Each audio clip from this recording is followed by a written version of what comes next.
এই ছেলেটি সমুদ্রের মধ্যে অচেনা জিনিস খোঁজার কাজ করে।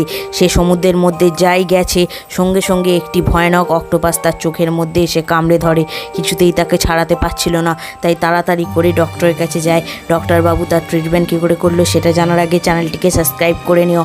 ডক্টর কোনো রকমে তাকে ছাড়ানোর চেষ্টা করছিল, কিন্তু কিছুতেই না ছাড়ানোর কারণে সে ঠিক করে একটি সার্জিক্যাল ছুরি দিয়ে অক্টোপাসের পেটটাকে কেটে তারপর তার নাড়ি ভুড়ি বার করে দিয়ে অক্টোপাসকে তাকে ছাড়িয়ে নেয়।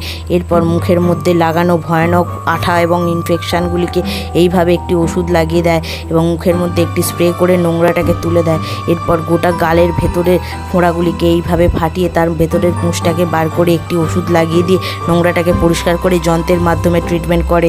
তারপর কিছু পোকাকে এইভাবে বার করে দেয় এবং আস্তে আস্তে আবার একটি যন্ত্র লাগিয়ে মুখের ভেতরের ঘাটাকে ভালো করে ঠিক করে দেয় এবং চোখে একটি ড্রপ ঢেলে দিতে ছেলেটি সম্পূর্ণ সুস্থ হয়ে ওঠে।